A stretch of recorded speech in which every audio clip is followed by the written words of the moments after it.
আলহামদুলিল্লাহ একজন লোক পাইলাম, যারা হচ্ছে যমুনা কদমতলী থেকে। তো লোকটা পরিচিত, আমার ছোট ভাইয়ের নাকি বন্ধু। আর কোনো কিছু বললাম না, নিয়ে নিলাম। আমি হয়তো বা চিনি নেই। ভাই এসে বললো, ভাই রুবেল ভাই না? আমি হ্যাঁ। পরে বললাম যে ভাই আমি তো আপনারা চিনলাম না সঠিক। কবে আমি আপনার ছোটো ভাইয়ের বন্ধু। বললাম তো আচ্ছা ঠিক আছে। পরে নিয়ে নিলাম, কথা বাড়াইলাম না।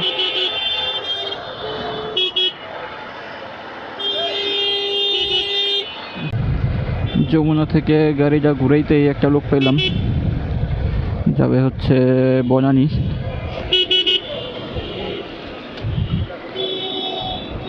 বনানী সুপার মার্কেট যাবে উনি।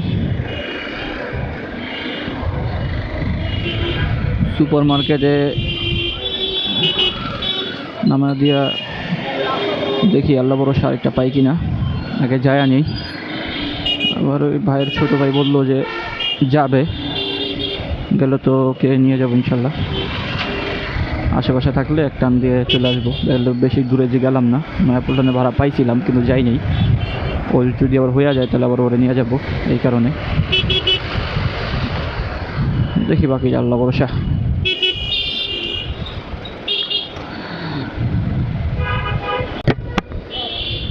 আলহামদুলিল্লাহ বনানী সুপার মার্কেট আসলাম।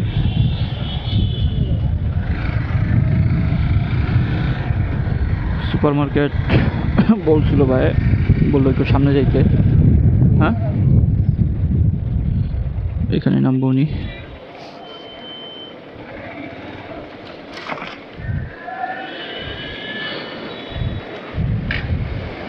নামেন ভাই।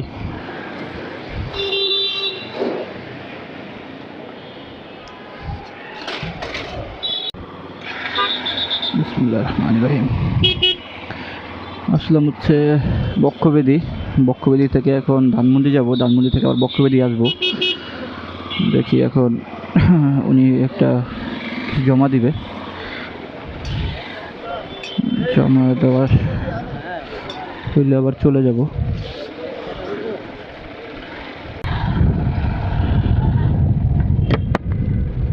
আলহামদুলিল্লাহ মেডিনোভা, ধানমন্ডি মেডিনোভা থেকে এখন নিয়ে যাচ্ছি, যাব হচ্ছে AI খান ল্যাবে। এটা হচ্ছে পান্থপথ। পান্থপথ ওইখানেও আরেকটা টেস্ট আছে ওনার।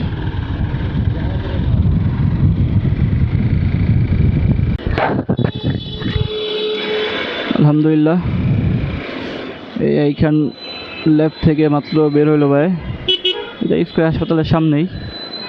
এখন মহাখালী চলে যাব। আসলে ডাক্তাররা যা কয়, এরা হচ্ছে সব জায়গা দিয়া পার্সেন্টেজ খায়। পার্সেন্টেজ মানে বহুত বড় পার্সেন্টেজ, বহুত বড় হাত। এই বাইরে মেডিনোভাতে পাঠাইলো একটা স্লিপ নিয়ে। পরে মেডিনোভা বললো ভাই আমরা করে দিয়ে দেন, 1000 টাকা লাগবে না। পরে ওইখান থেকে লেখা দিছে এইখানে যাবেন, এইখান ছাড়া কোনো জায়গায় যাবেন না। এইখানে এসে মেডিকেল করাইলো, এখানে লাগলো 3200 টাকা। কোথায় 1000 টাকা, কোথায় 3200 টাকা। আসলে এই ডাক্তারের সিন্ডিকেট এটা না ভাঙতে পারলে তো জনগণের ক্ষতি। ওদের তো টাকা পড়তেছে পকেটে, এখান থেকে ওরা পার্সেন্টেজ পাইব, কমলো 50% পার্সেন্টেজ পাইব। যেহেতু 3200 টাকা রাখছে, কমলো অর্ধেক পাইব। তো ঝুলুম হয়ে যাইতেছে আর কি এগুলো মানুষের প্রতি। ওনার নানির ক্যান্সার, তো এগুলো তো আসলে ঠিক না। বাংলাদেশের ভিতরে সবাই এখন এই একই অবস্থা। যাবো ভাই।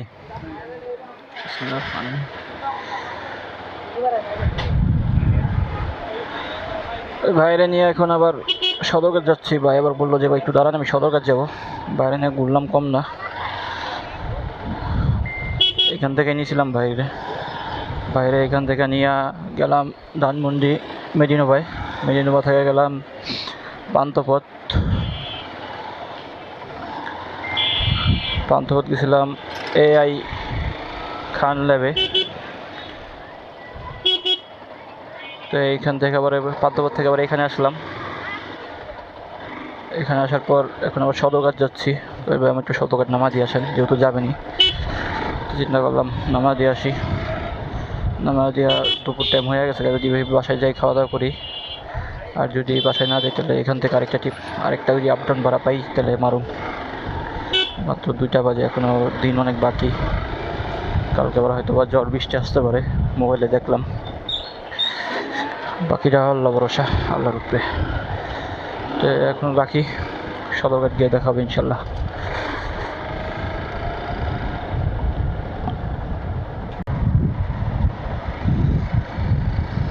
বৃষ্টি আসার আগের মুহূর্ত, আকাশের অবস্থা অনেক ভয়াবহ, মনে হচ্ছে ঘূর্ণিঝড় বা এরকম কিছু একটা হইব।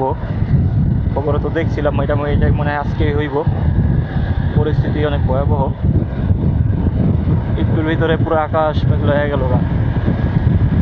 তবে বৃষ্টি আসার আগে আকাশ মেঘলাটা আমার কাছে অনেক ভালো লাগে। ঠান্ডা বাতাস ছেড়ে দিয়েছে, তার মানে বৃষ্টি কোথাও মনে হচ্ছে, ভালো লাগতেছে ঠান্ডা বাতাসটা, ফিলটা অন্যরকম ঠান্ডা বাতাসের। সারাদিন পর একটু ঠান্ডা বাতাসের ফিল পাইলাম।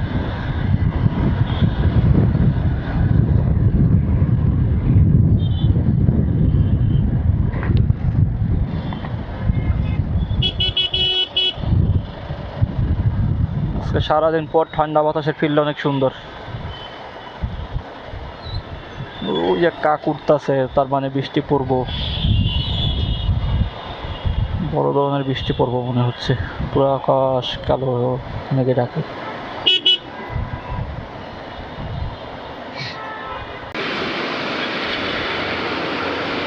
বৃষ্টি পড়তেছে, মনে হয় আজকে আর ভাড়া মারা হইব না, পরিস্থিতি যেমন বোঝা যাচ্ছে।